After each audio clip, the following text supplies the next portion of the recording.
On today's topic, we're going to be talking about the value of silver.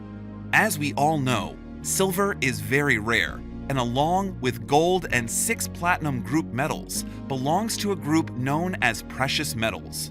For thousands of years, people have acquired silver as an investment and store of value. So, what exactly drives the price of silver? Silver is a volatile commodity that reacts to both industrial and economic data. These factors are the most important drivers of silver prices. Number 1. Silver is an industrial metal.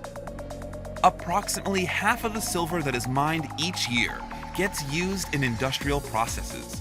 This is unlike gold, which does have an important industrial application, but is only used in small amounts. Less than 10% of newly mined gold is consumed by industry annually. The uses for silver are wide-ranging and span across much of the technology sector. Your smartphone screen works because of silver, for instance. Medical equipment is often coated in silver. The photovoltaic cells of solar panels contain silver.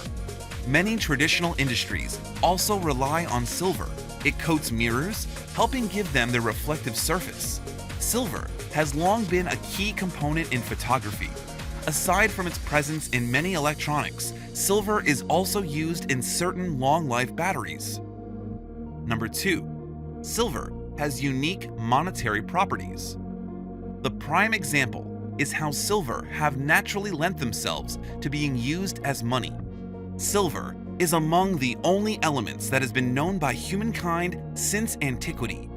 As stated earlier, it's unlikely to be a coincidence that ancient peoples started employing silver as a form of currency. It just so happens that many of the chemical and physical features of silver make it an ideal choice for money. Over thousands of years, silver has a reliable track record of maintaining its purchasing power relative to other goods, services, and commodities. Given these qualities, it shouldn't be surprising that in at least a dozen languages, the word for money is synonymous with or is directly derived from the word for silver. Number 3. Silver was crucial for international trade. In fact, merchants and traders around the world were very attached to silver coins for this same reason. For centuries, silver was one of the only trusted forms of money when conducting commerce. Across the Middle East and North Africa, for instance, silver coins were the primary medium for trade well into the 19th century. Arab merchants were especially fond of the Maria Theresa thaler, a silver trade coin issued by the Habsburg Empire, centered in Austria-Hungary. The British promised to pay for the services of its colonial subjects in India with silver during World War I.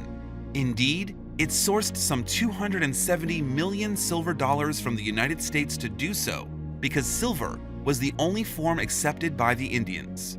Number 4. Supply and demand dynamics of silver. Over the past half-century, silver coins have all but disappeared as money. The US stopped production of 90% of silver coins for regular circulation in 1965, and virtually the entire world followed suit. Today, silver is traded in the same manner as all other commodities. Its price is by and large determined by supply and demand. Its demand profile is made up by jewelry, industrial applications, and investment purposes in roughly equal proportions. On the investment side, silver bars are now being joined by bullion coins issued by various government mints for the express purpose of investment and trade. Number 5. Silver mining. In excess of 30,000 metric tons of silver are mined on an annual basis. Somewhat surprisingly, only a small portion of this comes from primary silver mines. Instead, the majority of freshly mined silver actually comes as a secondary byproduct of other mining operations, such as copper mines, gold mines, and zinc mines, where silver naturally occurs in the same ore as these other metals. As a result, there has been quite a bit of consolidation in the silver mining sector, meaning many companies have merged in order to gain greater efficiencies. Number 6. Silver for long-term wealth preservation. The value of silver is all about preserving purchasing power. Its appeal is over the long run, more akin to a form of savings than a speculative endeavor. Another benefit is silver's high liquidity. Liquidity is a measure of how quickly and easily something can be sold without dramatically impacting its price. Predicting the future is impossible, of course, but silver is a low-risk option for any investor. So, what exactly is the value of silver in 2020? As of June 2020, global holdings of silver in silver exchange traded products, or ETPs, reached a fresh all-time high of 925 million ounces, which is roughly 14 months of mine supply, according to a recent report from the Silver Institute, an international industry association. ETP growth in the first half of 2020 of 196 million ounces comfortably surpassed the highest annual inflow of 149 million ounces set in 2009, the report said.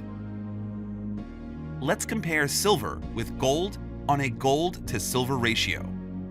Today, silver in New Zealand dollars is priced at $27.96, while gold is $2,479. So it makes a little under 89 ounces of silver to buy an ounce of gold. This is the gold to silver ratio. What will happen to silver in the future?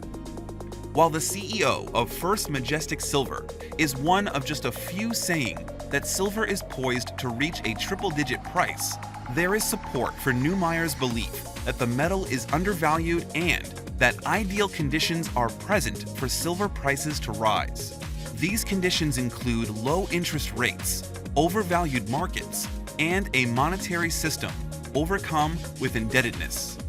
And many are on board with Neumeyer and the idea that mining has entered a bull market. While we don't think silver will be worth more than gold, we think silver will increase in value more than gold. How high could silver go? Do let us know your opinions on silver in the comment section below.